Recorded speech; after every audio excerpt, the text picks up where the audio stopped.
Oke, jadi sekarang saya mau jawab Q&A, salah satu yang menarik di sini. Nah, pertanyaannya adalah kenapa one-to-one relationship perlu dipisah table, ya? Istilahnya itu kenapa nggak digabung aja gitu ya? Nah, di sini pertanyaannya lebih detailnya, kapan one-to-one relationship digabung menjadi satu tabel? Kapan saatnya terpisah? Oke, jadi mungkin ini banyak yang ini ya, yang bingung ya buat teman-teman yang baru belajar database, kok ada relasi one-to-one gitu ya? Satu data di tabel A, satu data di tabel B gitu ya. Kenapa nggak digabung aja gitu? Kenapa harus dipisah-pisah gitu? Nah, sebenarnya udah ada beberapa teman-teman yang lain menjawab. Nah, sekarang saya jawab versi saya. Oke, jadi pertanyaannya kenapa ada one-to-one? Nah, buat teman-teman yang kurang familiar dengan apa itu one-to-one, jadi one-to-one itu kalau kita bikin tabel, ya, dan ternyata tabel itu punya relasi dengan tabel lain, tapi relasinya cuma ada satu. Biasanya kan kebanyakan mungkin familiarnya dengan one to many. Contohnya ada tabel user, dia punya belanjaannya kan banyak gitu ya. Artinya bisa one to many, satu ke banyak. Nah, gimana kalau one to one? Nah, kasusnya sebenarnya ada beberapa ya, kapan kita bikin one to one. Nah, kasus pertama aja. Kasus pertama biasanya kalau ternyata tabelnya itu, yang dia misalnya yang relasinya, itu opsional, artinya tidak wajib. Contoh, oke, contoh mungkin teman-teman sekarang ya udah pada suka beli online gitu ya. Nah, di beberapa toko online sekarang itu ada istilahnya wallet-nya, atau misalnya ada pay letter-nya, kayak gitu. Nah, kalau misalnya kita bayangkan ini adalah tabel user gitu ya.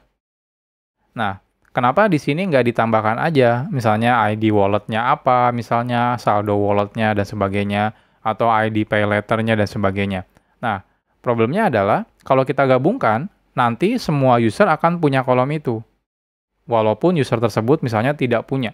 Jadi kan tadinya ada ID user, misalnya ada nama, ada email. Kalau ternyata kita masukkan ke sini, berarti di sini kita nambah contohnya wallet-nya gitu ya.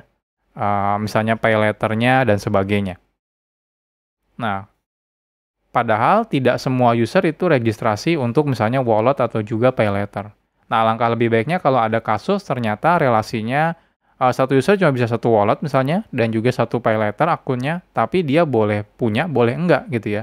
Nah, dibanding kita melakukan alter table-nya di tabel itu, lebih baik kita buatkan atau pisahkan.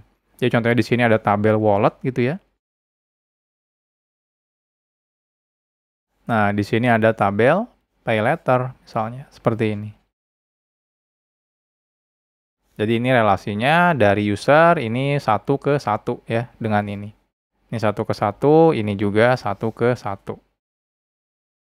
Nah, join-nya biasanya ID-nya disamakan kayak gitu. Jadi istilahnya tuh primary key join gitu ya. Jadi biar nggak ribet, nggak ada di sini nggak perlu bikin ID user. Boleh aja sebenarnya.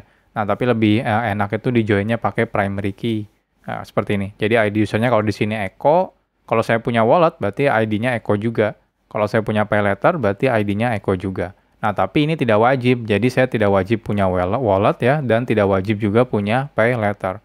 Jadi pada kasus seperti ini lebih baik dibikin ini aja. Dibikin one to one aja. Jadi tabelnya dipisah. Nah, kenapa nggak di sini aja gitu ya? Langsung. Kalau teman-teman misalnya dari awal sudah ditentukan fiturnya, contohnya ada user, ada wallet, ada pay letter, mungkin bisa digabungkan. Nah, gimana kalau misalnya tengah jalan nih, data usernya udah banyak, maksudnya udah jutaan, tiba-tiba ada fitur baru, ada fitur wallet misalnya. Nah, untuk nge-alter table, data yang sudah, tabel yang sudah besar maksudnya, nah itu tidak semudah itu gitu ya. Jadi kalau kita alter table tuh hati-hati. Kenapa? Karena kalau teman-teman nge-alter table, nambahin kolom, itu kan berarti kolomnya otomatis tidak bisa ini ya, tidak bisa yang not null. Artinya harus nullable. Kenapa? Karena semua datanya pasti kosong dulu nih.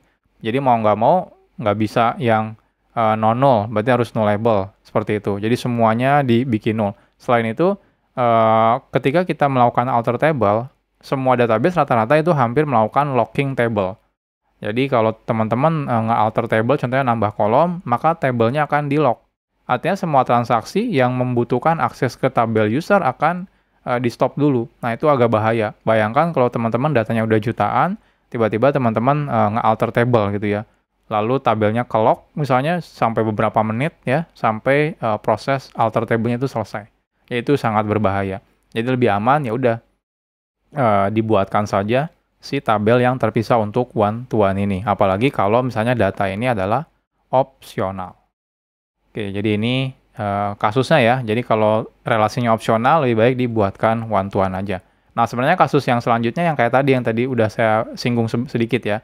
Kalau datanya sudah terlalu besar. Ya, contohnya teman-teman punya tabel user kayak tadi gitu ya. Data tabel usernya ini misalnya datanya misalnya udah jutaan gitu ya. Misalnya ada 10 juta.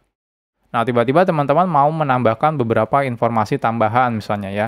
Contohnya, oh kita mau sekarang itu ada buat untuk dapetin user recommendation, kita pengen tahu kesukaan usernya apa dan sebagainya dan lain-lain gitu ya. Nah, dibanding kita melakukan altering table di sini, nambahin kolom, kalau datanya udah terlalu besar, lebih baik kita bikin relasi one-to-one. Jadi di sini contohnya user recommendation, bukan recommendation sih ya. Jadi maksudnya kesukaan usernya lah. Contohnya kalau di e-commerce itu kayak teman-teman lebih suka apa, gadget kah, fashion apa, nanti rekomendasinya akan dikeluarkan seperti itu. Jadi ini user tabel yang lainnya gitu ya. Nah, jadi ini juga bisa dibuat one-to-one seperti ini. Jadi ini one ke satu. Jadi dibanding kita ngelakuin alter table dan lumayan beresiko gitu ya. Nah, lebih baik kita buatkan tabel terpisah. Jadi seperti ini. Nah, jadi ini juga, nah ini mungkin tidak berlaku kalau teman-teman pakai database-nya yang NoSQL gitu ya, kayak contohnya kayak MongoDB gitu ya. Nah, kita ngomonginnya di sini yang relasional ya, yang pakai SQL, kayak contohnya MySQL atau Oracle atau PostgreSQL. Jadi ini kasusnya lagi, kalau datanya udah terlalu besar gitu ya, teman-teman lebih baik dipisahkan kalau teman-teman mau ngelakuin alter table kayak gitu. Nah yang terakhir, itu kalau misalnya kolomnya terlalu banyak. Kalau teman-teman, saya sendiri sebenarnya jarang banget bikin satu tabel yang kolomnya banyak gitu ya, nyampe ratusan. Nah, biasanya kasusnya itu adalah contoh gitu ya. Saya yakin sekarang itu banyak orang yang sudah menggunakan ORM gitu ya. Object Relational Mapping gitu ya. Jadi jarang sekali kita melakukan kayak insert, update, delete menggunakan SQL manual gitu ya. Bayangkan kalau ada 100 kolom, teman-teman harus bikin query SQL-nya tuh. Insert, update, delete-nya 100 kolom. Nah, biasanya kita sudah menggunakan ORM.